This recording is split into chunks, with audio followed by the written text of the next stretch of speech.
जय भोले की हर हर महादेव पम पम भोले। आज मैं श्री शिव महापुराण उमा संहिता खंड का 41वां अध्याय 7 व्याघ पुत्र सुना रही हूँ। सुनिए। श्री संत कुमार जी बोले, हे तपस्विन, स्वर्ग में पितरों के गण 7 हैं, जिनमें 4 तो मूर्तिमान हैं एवं 3 अमूर्ति हैं। आग देवता एवं ब्राह्मण उन्हीं का भजन किया करते हैं। वही पितर अपने योग द्वारा प्रथम सोम को तृप्त कराते हैं। इसी कारण श्राद्धों में ब्राह्मणों तथा योगियों को चांदी के बर्तनों में भोजन कराना उत्तम है। फिर चांदी के पात्र उन्हें दान दे देना चाहिए। श्राद्धों में अग्नि, यम एवं सोम का आह्वान करें। जो मनुष्य श्राद्धों में पितृ तृप्ति कराते हैं, पितृ भी उन्हें पुष्ट, आरोग्य एवं बुद्धि दिया करते हैं। मार्कंडे बोले, इस प्रकार ज्ञान देकर देव स्वामियों ने योग की गति प्राप्त की। इसीलिए हे विभीषण जी, प्रथम योग का आचरण करने वाले भारद्वाज पुत्र ब्राह्मण कुछ दुराचार में पड़कर पतित हो गए। वह दुष्ट, क्रोधन, हिस्त्र, पिशून, काव, सौश्रेष्ठ, पितृवर्ती नामक विश्वामित्र के पुत्र गर्ग के शिष्य हुए। पिता की मृत्यु होने पर सब प्रदेश में रहकर गुरु की आज्ञा से कपिला गो के पालक हुए। एक दिन की बात है, उन दुष्ट कुमारों ने मूर्खता के कारण मार्ग में गो को मारने की कुबुद्धि की और गुरु से आकर कहा कि गाय को सिंह पकड़कर ले गया है। इस असत्य के बोलने से उनको गो हत्या का पाप लगा। इसी कारण वे 7 भाई एक लुबदक के घर पैदा होकर अपने धर्म में तत्पर हुए। कालंजर पर्वत पर मृगों की भांति वन में फिरने लगे। कुछ समय के बाद उन्हें कुछ ज्ञान हुआ। उस पाप से मुक्त होने के लिए उनकी इच्छा हुई। तपस्वियों के घरों में जाकर भोजन करते रहे। इस प्रकार करते करते उन्होंने वन में ही प्राण त्याग दिए। अभी तक भी उन व्याघ पुत्रों का स्थान कालंजर पर्वत पर दिखाई देता है। उसके बाद उनके शुभ अशुभ कर्मों की निवृत्ति हुई। फिर उन्होंने चक्रवाक योनि में जन्म पाया। उनके क्रम से जलचर, नभचर, पक्षी आदि की योनियां प्राप्त करते हुए उत्तम ज्ञान की प्राप्ति की। उस पक्षी योगिनी में एक बार उन्होंने उस वन में रानी के साथ निप देश के परम सुखी राजा को आया देखकर विचार किया कि इस प्रकार का कौन सा पुण्य नियम होगा जिसके करने से हम भी इसी प्रकार राजा की भांति सुख आरोग्यता भोग सकें। उसी समय 2 चक्रवाक पक्षी उनके पास आकर बोले, हम दोनों आपके हित चिंतक हैं, हमें अपना मंत्री बनाओ।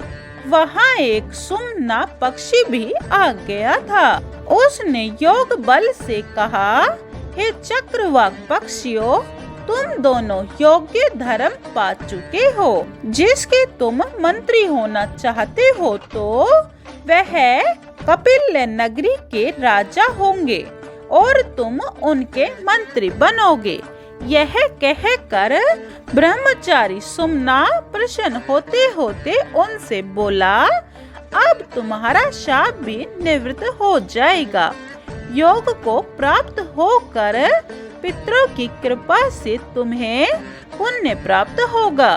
तुमने गो का पोषण करके पितरों को अर्पण किया था, इसी कारण से पुण्य प्राप्त होगा। इस प्रकार कहकर सुमना पक्षी मौन हो गया। 41वां अध्याय समाप्तम। जय भोले की। 42वां अध्याय पितरों के प्रभाव का वर्णन। सुनिए। भीष्म पितामह है बोले, श्री मार्कंडेय जी, अब उसके बाद क्या हुआ, कृपया करके अब यह सुनाइए। यह सुनकर मार्कंडेय जी बोले, सुनिए। वे 7 पक्षी अपने धर्म पूर्वक मानसरोवर में घूमते हुए केवल जल तथा वायु का आहार करके अपना शरीर शोषण करने लगे और वह राजा की पत्नी के साथ अपनी नगरी में लौट आया। तब उस विभ्राज राजा ने अपने पुत्र अनूप को राज्य दे दिया, स्वयं वन में चला गया। उसी वन में पहुंचा जहाँ की उसके वही सहचारी रहा करते थे। वह केवल पवनहारी होकर तप करने लगा। उसके तप का तेज सारे वन में जगमगा उठा। तब वहाँ 4 शकुनों ने तथा भोग दृष्टि 3 पक्षियों ने शरीर छोड़ा। दूसरा जन्म उन्हें कपिला नगर में मनुष्य का प्राप्त हुआ। उनका नाम ब्रह्मदत्त आदि हुआ। इसमें 3 मोहित हुए और शेष 4 को अपने पूर्व जन्म का वृत्तांत भी याद था। ब्रह्मदत्त तो पाप रहित हो गया था। उसको राजा ने राज्य दे दिया और स्वयं परम गति प्राप्त की। और पांचाल एवं पुंडरीक ने भी अपने पुत्रों को मंदिर का अधिकार दे दिया। उन्होंने भी परम गति पाई। हे विभीषण जी, उन 7 में बाकी 4 जो थे वे उसी नगरी में एक दरिद्र ब्राह्मण के कुल में जन्मे। वे चारों वेद शास्त्रों की विद्या में निपुण हो गए। भगवान शंकर जी की भक्ति में तत्पर होकर वन में चले गए। भगवान शंकर की भक्ति एवं स्मरण करने से मुक्ति प्राप्त होती है। 42वां अध्याय समाप्तम। जय भोले। 43वां अध्याय आचार्य पूजन का नियम। सुनिए। सौनक जी बोले, हे सूत जी, अब आप आचार्य के पूजन की विधि कहिए और ग्रंथ आदि सुनाने के बाद क्या कर्तव्य होना चाहिए। तब सूत जी बोले, सुनिए।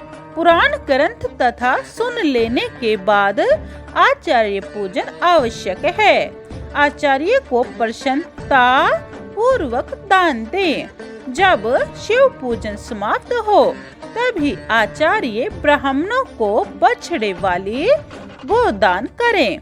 एक पल जितना स्वर्ण का आसन बनवाएं। उस पर सुंदर लिखे हुए ग्रंथ को स्थापित करके आचार्य को समर्पण करें। इस प्रकार उसके बंधन मुक्त हो जाते हैं। हे मुनि जी, पुराण वक्ता महात्मा होते हैं। उन्हें तो ग्राम राज्य, घोड़ा, हाथी आदि उत्तम एवं उपयुक्त वस्तुएं तथा शक्ति देने से कल्याण होता है। ग्रंथ को विधि पूर्वक सुनने से फल मिलता है। 43वां अध्याय समाप्तम। जय भोले की। 44वां अध्याय व्यास जी का जन्म। यह आप अगली वीडियो में सुने। जय भोले की। हर हर महादेव, बम बम भोले। अगर आपको शिव महापुराण पूरी सुननी है तो यह चैनल सब्सक्राइब कर लें और कमेंट में जय भोले की लिखें। जय भोले।